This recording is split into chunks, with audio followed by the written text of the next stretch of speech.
Welcome back to TYT Sports, continuing our Best of 2015 series, and this one is a corker. This one's a great one. This one's a beauty. This one's fantastic. Corker? A corker. This is our best game, sporting game of 2015. So it can be a fight, it can be a match in football, it can be a match in NFL, it can be a match in NBA, any of the above, and we are being very subjective. You have all of your opinions, and we love to hear them.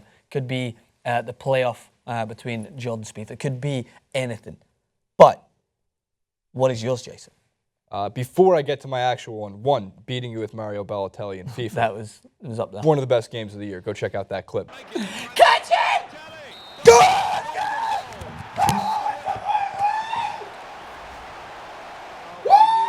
Into the game, the golden goal could be applied. It's not everyone's cup of tea. It's given us a thrilling finale. Well, it has, and it's who held their nerve, I suppose, and who could take the chance when it cropped up. Number 2, Mets-Dodgers Game 5, but I know how much baseball audience we have. Therefore, to my actual best game of 2015. And I alluded to this in the best sports moments. Check out that clip as well. The NBA Finals Game 2.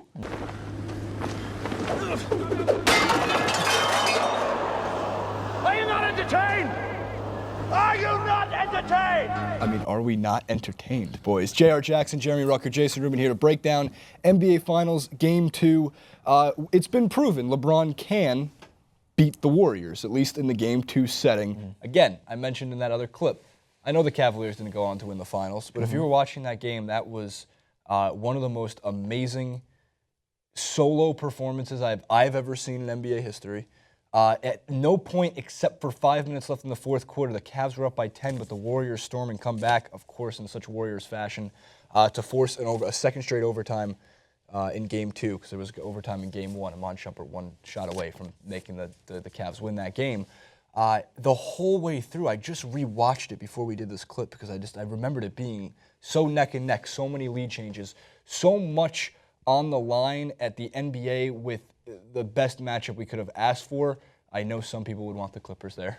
Sorry, Dan. And other people would want the Celtics there. Sorry, Ja'Cory. I wanted the Knicks there. Sorry, Jason. Sorry, world. Sorry, world.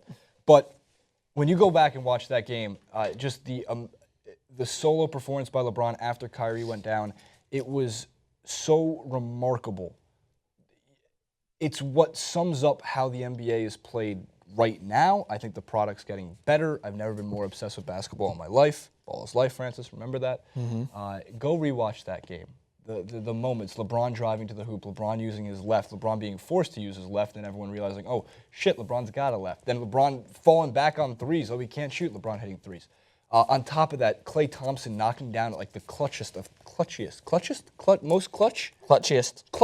three-pointer.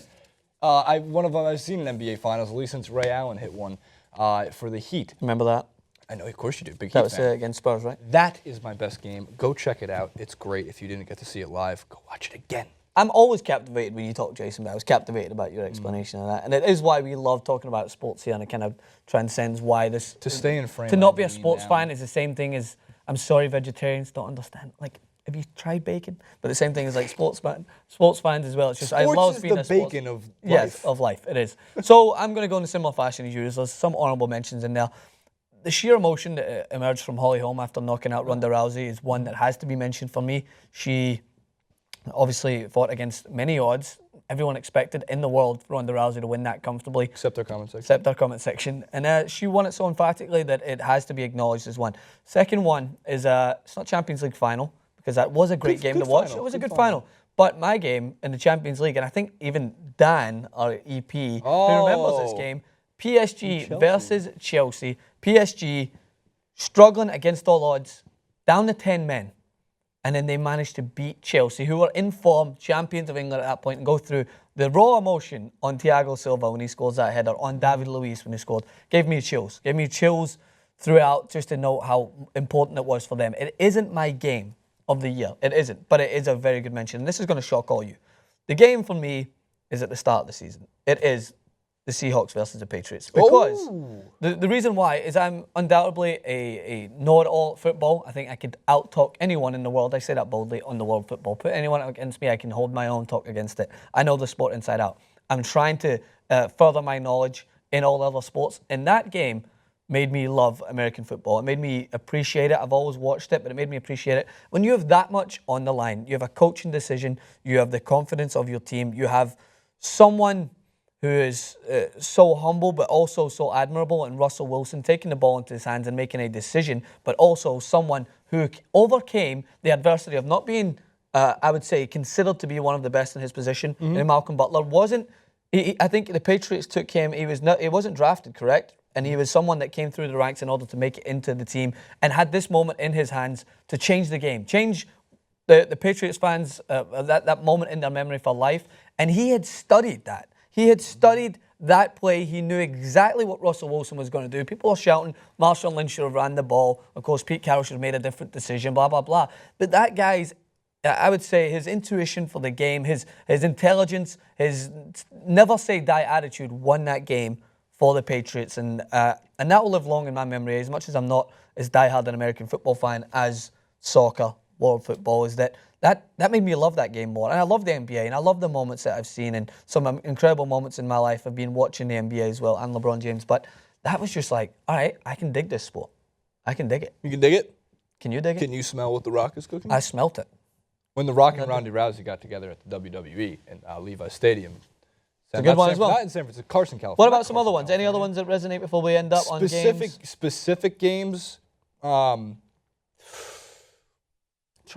kind of blank me. You try to think about it. Lewandowski. Lewandowski's game. That's But a good those were moment. moments. We talked all about them in the moments. Like, game I came in prepared for one because it's the most vivid game from this year that I remember. Just game two. I know they lost, but game two. Still, it's the games that live long in the memory. We want to know, what was your favorite game in 2015? All comments are welcome. Very subjective to your own opinion. Hit the subscribe button, hit the like button.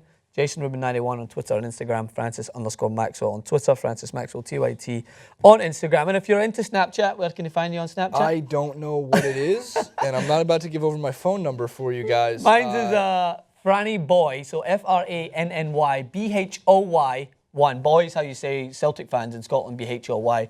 Franny Boy 1, there's an interesting story on there today in which Jason's face gets all up in my camera.